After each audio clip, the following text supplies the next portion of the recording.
بنی اسرائیل میں ایک آدمی نے 99 قتل کیے، اس کو خیال آیا میں توبہ کروں، ایک عبادت گزار کے پاس گیا اور اس سے پوچھنے لگا میں نے 99 قتل کیے ہیں، میری توبہ ہو سکتی ہے؟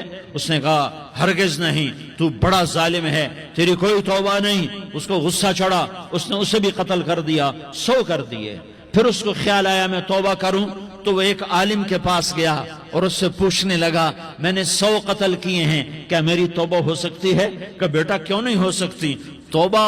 ہائے ہائے ہائے ہائے ہائے، میرا رب ایک مثال دیتا ہے، کہتا میرا بندہ تو اتنے گناہ کر کہ زمین کو بھر دے، اس خلا کو بھر دے، چاند تاروں ستاروں کو بھر دے، اتنے گناہ کر کہ آسمان کی چھت کو لگا دے، زمین سے اٹھا اور آسمان کی چھت کو لگا دے، اتنے گناہ کرنے کے بعد صرف ایک دفعہ کہہ دے یا اللہ معافی دے دے تو میں سارے ہی معاف کروں گا، سارے معاف کروں گا، ولا ابالی، اور مجھے کوئی پرواہ نہیں ہوگی۔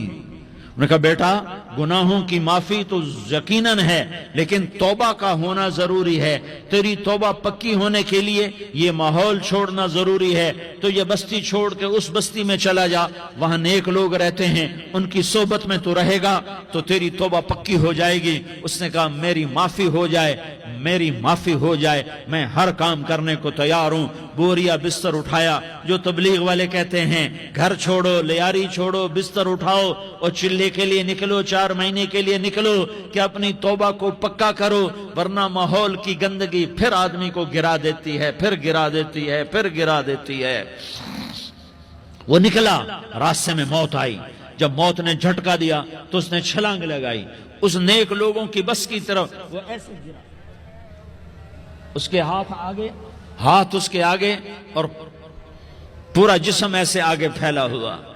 اللہ تعالیٰ نے لیاری والوں کو قصہ سنانا تھا تو دونوں فرشتے بھیج دیے، جنت کا بھی آ گیا، جہنم کا بھی آ گیا۔ جہنم والے کہنے لگے مجرم ہے، ہتھ کڑی لگاؤ، جنت والے کہنے لگے مہمان ہے، سہرے پہناؤ۔ جہنم والے کہنے لگے توبہ ادھوری ہے، ابھی توبہ پکی نہیں ہے، ابھی نیک لوگوں کے شہر کو پہنچا ہی نہیں ہے کہ موت آ گئی۔ اور جنت کے کہنے لگے نہیں نہیں نہیں، توبہ ارادے سے ہو جاتی ہے، ارادہ کر لیا توبہ ہو گئی، ہمارا مہمان ہے۔ اللہ نے تیسرا فرشتہ بھیجا، جاؤ فیصلہ کرو۔ کیا فیصلہ کرو؟ وہ یہاں مرا پڑا ہے، یہ اس کی بستی ہے، یہ نیک لوگوں کی بستی ہے، وہ یہاں مرا پڑا تھا۔ اللہ تعالیٰ نے کہا فیصلہ کیا کرتا ہوں کہ یہ فاصلہ ناپو، اگر گھر کے قریب ہے تو دوزخ والے لے جاؤ، اگر نیک لوگوں کی بستی کے قریب ہے تو جنت والے لے جاؤ، یہ میرا فیصلہ ہے۔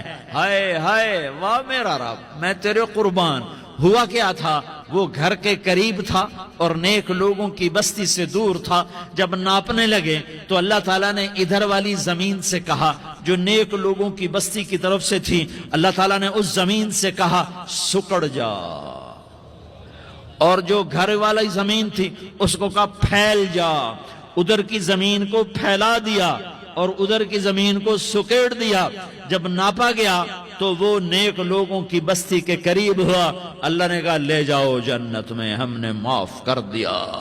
اور یہ تو بنو اسرائیل کا آدمی ہے، ہم تو محمد مصطفیٰ صلی اللہ علیہ وسلم کے امتی ہیں۔